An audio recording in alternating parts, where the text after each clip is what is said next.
What's going on, guys? My name is Johnny, and in today's video I'm going to be showing you how to take photos of real estate.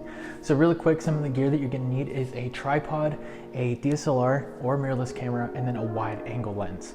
Now mind you, you can have way more gear than this, but in today's video I'm going to show you how to take very simple shots.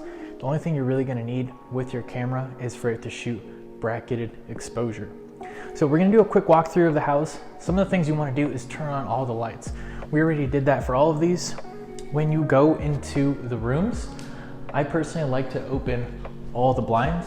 And then here, for example, you need to turn this fan off. So pull the string a couple times until you hear it stop moving. And we'll just wait for it to do that. As we go to the closets, I like to close them. It makes the room look a lot more uniform, and we'll keep moving forward. So I'm just trying to familiarize myself with the house, make sure I turned on all the lights. In the bathrooms, something that you kind of want to do is close the toilet lid. Doesn't matter if it's clean or dirty, it just looks a lot more aesthetically pleasing when it's closed. And then with these glass showers, I personally like to keep them closed. Unless I set up my camera and I see a reflection, then in those instances, I might want to open it up. So when it comes to the time of day to take photos of houses, you want to do it essentially around golden hour or somewhere where the lighting's not too harsh. Right now it's like noon, and I have to do it because I have to photograph two different houses today. So one's gonna be in good lighting, one's gonna be in okay lighting. But keep that in mind. Alrighty, we're gonna head to the master bedroom. Make sure all the fans are stopped. All the blinds, we're gonna want to open all the way. Check out the master bathroom. Perfect, everything else is turned on. I can tell you right now, one of the biggest problems we're gonna have is going to be the lighting in here. So we have two yellowish lights and then two white lights. And one of my tips for you guys is always correct your white balance while you're in post. All right, guys, so we're at the exterior of the house right now. We're kind of in the middle of the road, so I'll try to make this fast because there's been cars coming through. So when we're out here, I'm gonna record this. It's gonna be a 5 bracket shot, and then we're gonna do it one stop apart from each other. So 5 shots, and then we're gonna combine it in post. I like to shoot in manual, and then I do a 2-second timer. So from here, we're just gonna do a head-on shot, make sure everything's in focus.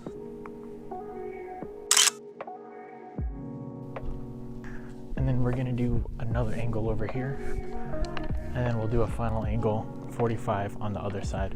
When you're using your tripod, you kind of want it a little bit higher than eye level. I like to have it just essentially as high as I can get it. And then you wanna make sure your camera is as level as can be. So like right here, I want a huge gradient. I'm gonna go ahead and adjust my tripod. Make sure my camera's flat.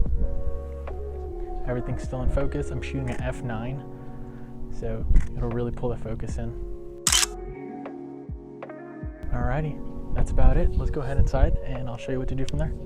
Alright guys, so now that we made it inside of the house, this is the first room, and we're just gonna work our way counterclockwise in the interior, knocking out each room and bathroom as we go along. So a little tip to make the room seem bigger is to shoot either at the doorway or right outside the doorway. You kind of don't want to get these posts or else it'll make it look pretty constrained. And then as you're shooting the fans and lights, try to have those in the center of your image or as close as you can. And then like I mentioned before, you want your image to be as flat as possible, so it's the least amount of correction in post. I still shoot in manual. I'm actually gonna try to get the fan in focus here. So we're gonna adjust our manual right here. That's about good.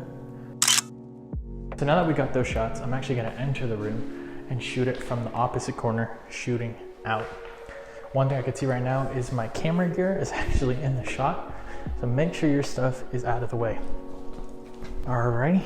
Move that out of the way. The camera is just about as far into the corner as I can get it.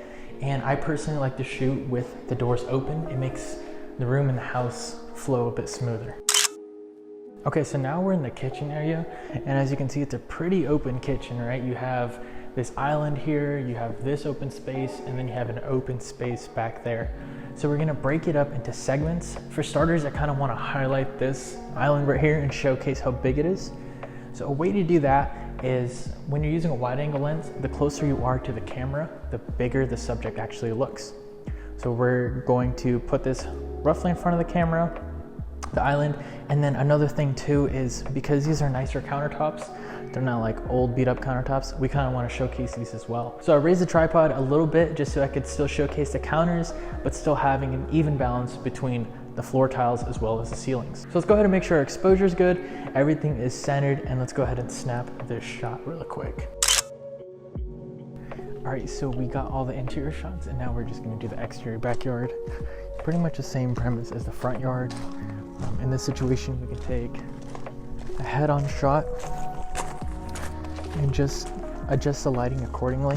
Obviously, we're gonna be going into the sun, which is not ideal for something like this. And then for your tripod, as stated before, when you're doing exterior shots, you wanna maximize the height of your tripod. I'm just gonna make sure the thing is set to manual focus and on actual focus of the house, and we'll snap the picture. Alrighty guys, thank you for watching the video. That's about the end of it. As you can see, we had a pretty basic setup today. We had a mirrorless camera, a wide angle lens, and a tripod, and we were able to accomplish a good amount of photos. I took a total of 20 photos. That includes the exterior as well as interior shots, which is more than enough for the company I'm working for. And everything that we did here, it's nothing crazy. We're just gonna go into Lightroom, merge it together as an HDR, and then send it over after minor adjustments. So if you found this video helpful, make sure to leave a like button, hit that subscribe button, and hit that bell notification for more videos like this.